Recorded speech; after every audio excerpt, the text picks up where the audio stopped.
नमस्कार दोस्तों, आप देख रहे हैं हमारा channel business tips and tricks. आज मैं आपको बताने वाली हूं कि खेती से ज्यादा पैसे कमाने का तरीका, और वो भी बहुत ही आसान तरीका। हमारे देश में सदियों से किसान खेती करते आ रहे हैं, जी तोड़ मेहनत करते हैं जिससे कि उनकी माली हालत सुधर जाए। किसान खेत में फसल बोता है, मेहनत के साथ साथ काफी पैसा भी लगाता है और उसके बाद अपने और अपने परिवार के लिए सुनहरे सपने भी देखता है कि फसल बेचने के बाद वो अपने परिवार के लिए क्या क्या करेगा। आखिर में जब फसल बिकती है तो पता चलता है कि इस पैसे से तो सिर्फ खेती में खर्च किए गए पैसे की ही भरपाई हो पाएगी, वो भी बड़ी मुश्किल से। एक बात तो है, काफी हिम्मत वाला होता है किसान, जब कुछ भूल कर फिर से नई फसल की तैयारी, नए सपने और फिर वही पुराना हंस। यही सब चलता आ रहा है किसान की जिंदगी में, वो भी सदियों से। अब सोचने वाली बात यह है कि आखिर चूक कहाँ हो रही है, क्या कमी रह जाती है जिससे घाटे से उबर नहीं पा रहा है किसान। इसका जवाब है मेरे पास, और जवाब ये है भेड़ चाल। इसका मतलब ये हुआ कि अगर हमारे पूर्वज सदियों से धान बोते चले आ रहे हैं तो हम भी धान ही लगाते चले आ रहे हैं। अगर वो गेहूं लगाते चले आए हैं तो हम भी गेहूं ही लगाते चले जा रहे हैं। पड़ोसी अगर आलू बो रहा है तो हम भी आलू ही बो रहे हैं। हम लोग ये नहीं सोचते कि किस फसल से हमें कितना फायदा हो सकता है और इस फसल से हमें लाभ होगा या हानि। अब समय आ गया है, हमें अपनी सोच बदलने हैं, परिवर्तन लाना है, खुशहाली लानी है। तो सबसे पहले हमें अपने तौर तरीके बदलने होंगे, राह पकड़नी होगी मांग आधारित खेती की। आखिर ये मांग आधारित खेती होती क्या है? मांग आधारित खेती वो होती है जहां हमें अध्ययन करना पड़ता है कि कौन सी फसल की डिमांड किस महीने में ज्यादा होती है, किस महीने में कम, कौन सी फसल कब हमें ज्यादा फायदा देगी। हमें समय का विशेष ध्यान रखना है कि कब हमें अपनी फसल मंडी ले जानी है तो कब हम बुआई करें, जिससे फसल उसी समय मंडी पहुंचे तो हमें 2 से 3 गुना ज्यादा रिटर्न मिलेगा। तो अब सवाल ये उठता है कि हमें कैसे पता चले कि किस समय कौन सी फसल महंगी रहती है। इसका जवाब ये है, हर फसल का अपना एक सीजन होता है और सीजन में जब फसल मंडी जाएगी तो जाहिर सी बात है कि भाव अच्छे नहीं मिलेंगे।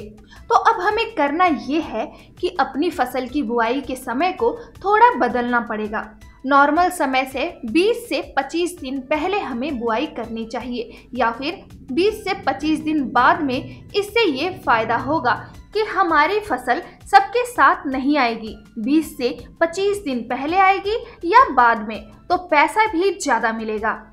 सबसे पहले हमें बुआई के समय को बदलना है। दूसरी बात, ये पता करो कि किस फसल की कीमत किस महीने में ज्यादा मिलती है। ये आप www.agemarketnet.nic.in पर सारा डाटा दिया हुआ है, आप यहाँ से जानकारी ले सकते हैं। हम वहाँ से 10 साल पहले तक का डाटा देख सकते हैं कि किस वर्ष किस महीने कौन सी फसल किस मंडी में किस दिन क्या भाव में बिकी। अगर ये सब जानकारी हमारे पास होगी तो हमें अपनी फसल प्लान करने में मदद मिलेगी। यहाँ पर मैं कुछ फसलों का जिक्र करूंगी। अगर इन्हें इस समय लगाएंगे तो आपको 2 से 4 गुना ज्यादा फायदा मिलेगा और उतना ही पैसा भी मिलेगा। जैसे कि टमाटर मार्च, अप्रैल और जुलाई से सितंबर के बीच हमेशा महंगा रहता है, तो उसी हिसाब से फसल प्लान करें कि इन्हीं महीनों में फसल मार्केट में आए। खीरा, ककड़ी, लौकी, तोरी, तरबूज और खरबूज, हर साल ये सब फरवरी, मार्च और जुलाई, अगस्त में महंगे रहते हैं। हरा धनिया जुलाई से सितंबर में 150 से 200 रुपए किलो बिकता है। इसी प्रकार आपको सारी फसलों का अध्ययन करना है, क्योंकि हर फसल के 2 ऐसे महीने होते हैं जब वो बाकी महीनों की अपेक्षा ज्यादा महंगी रहती है। ऐसे ही हमें बीजों का अध्ययन करना पड़ेगा, क्योंकि हम मौसम से थोड़ा हटके बुआई की बात कर रहे हैं। टमाटर पूसा हाइब्रिड, आर्का मेघली, ये किसी भी महीने में फल देती है। मिर्च पूसा सदाबहार, यह एक बार लगाने से 3 साल तक लगातार फल देती रहती है। तो भाव तो मिलना तय है। बेल वाली सब्जियां मार्केट में फरवरी मार्च में लाने के लिए आपको 100 रुपए की पॉलीथीन सफेद रंग की लेनी होगी। फिर कुछ बांस या लकड़ी की सहायता से एक झोपड़ी बनानी होगी। छोटी सी 1 एकड़ में करना है तो 150 वर्ग फीट के लगभग। अब प्लास्टिक की ट्रे 104 खाने वाली जो 7 से 15 रुपए के बीच मिल जाती है, या फिर चाय वाले ग्लास प्लास्टिक के आते हैं 8 से 10 रुपए के 100 वो ले लें।